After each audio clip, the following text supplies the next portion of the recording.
Alright, guys. Welcome to another episode. I think for this episode, we should talk about, emotional control slash resistance. So, um, pulling back, it hurts less.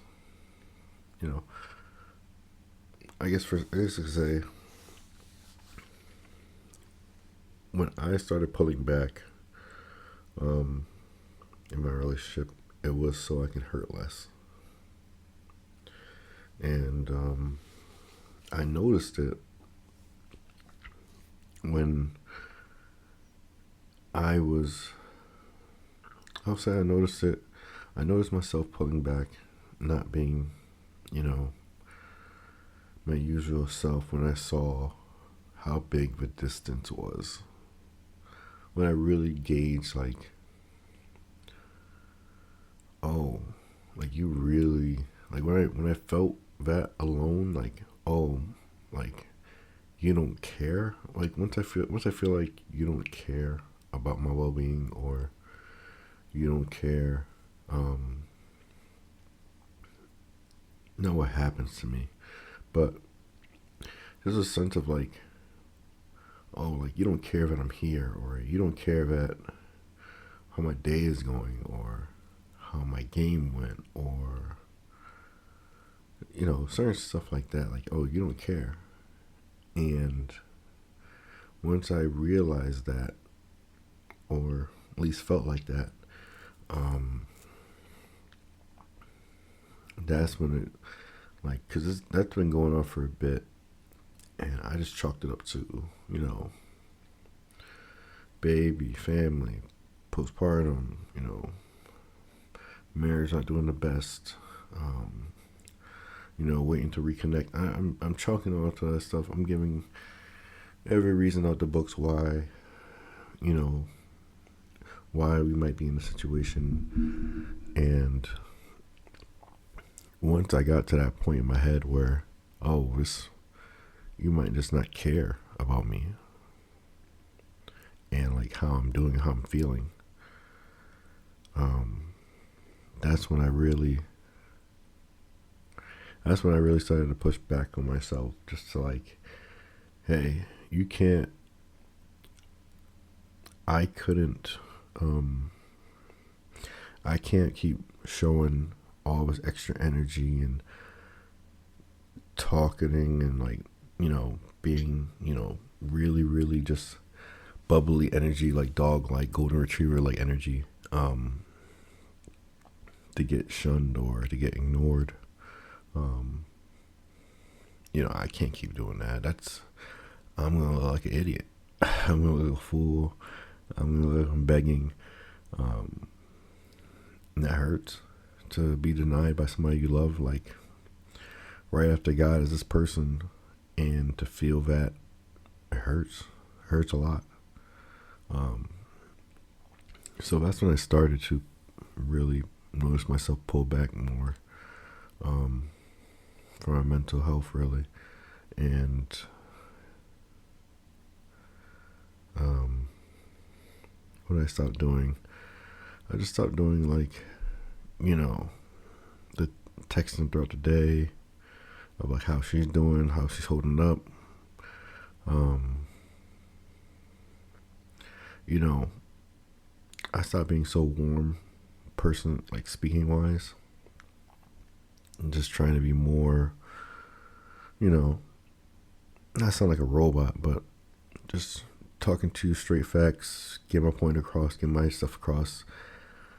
That's it. I'm not trying to have a fun, friendly banter. I stopped trying to have those banters, stopped trying to have those jokes because, I felt like that wasn't needed. I felt like not that it was needed, but I felt that it was unwanted.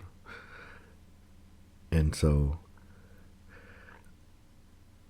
I just felt like, okay, let me just being so, stop putting my emotions out there. Because to me, what hurts more is me talking, overextending myself to you to try to talk, or just like reconnect or whatever, and to get shut down.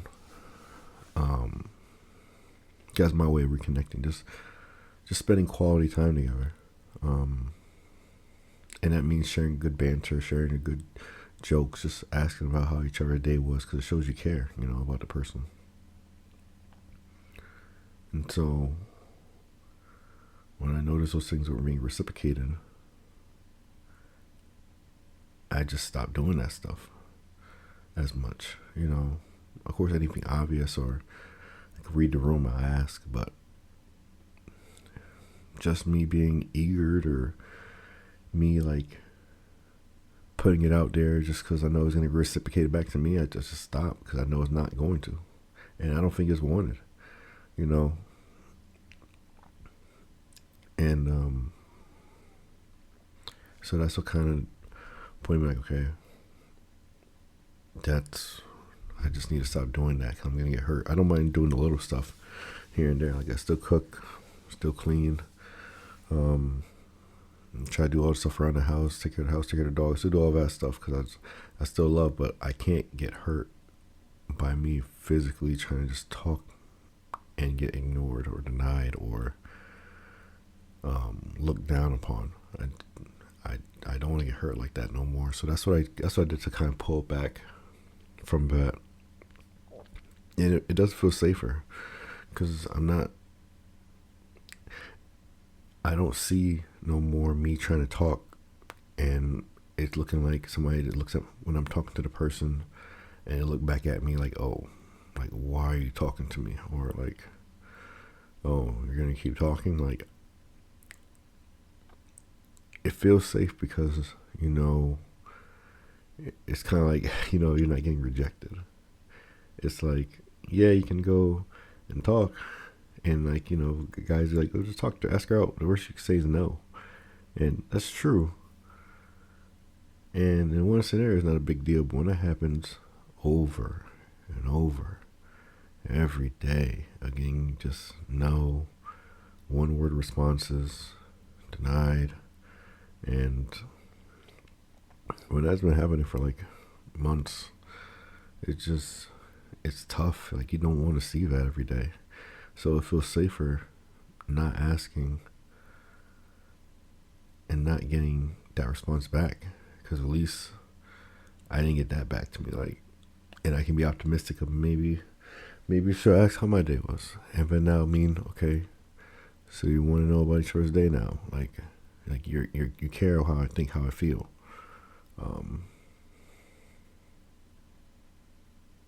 And so I just it just feels safer. It doesn't feel like I'm putting my emotions out there to get stomped on. And that's why I feel safer right now, I'll say. But it costs. It costs because you want to. It costs because I want to. I want to connect with the person I love. I want to talk. I want to know how her day is feeling. And I want her to, and I want to feel like I care and I'm loved by somebody,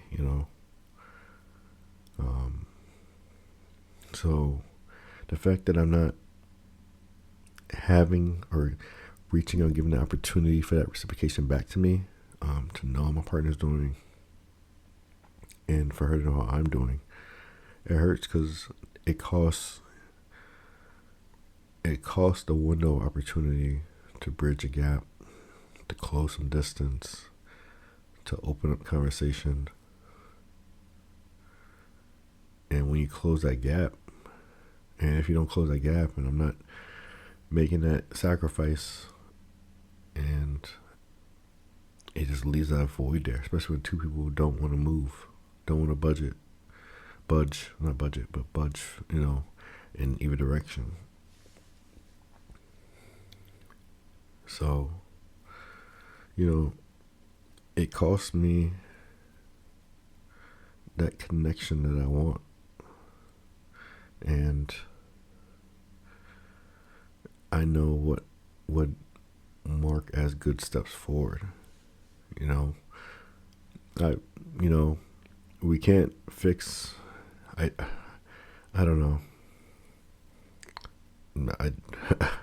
This is me just rambling my thoughts, but I just don't know what a good way of doing both things, a good way of building connection, but not getting your feelings stomped on. And maybe you need to.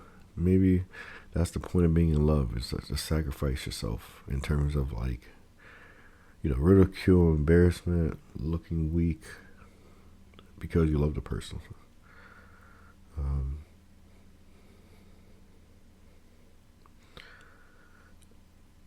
And you say, I say I pulled back.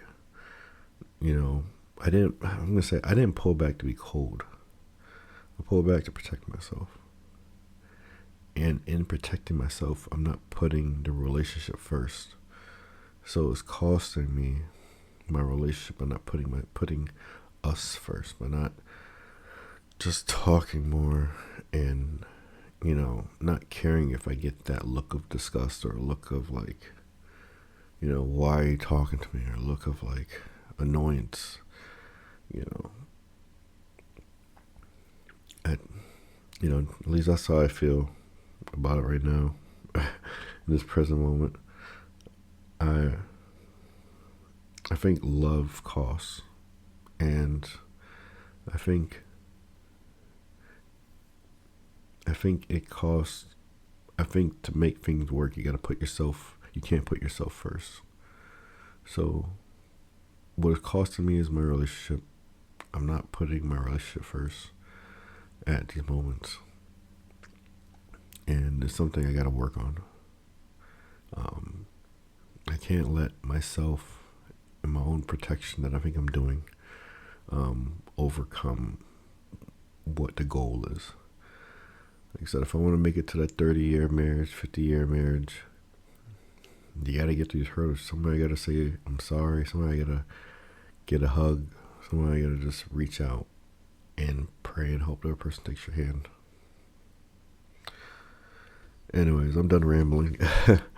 um, if this hits, just know you're not alone. Thank you.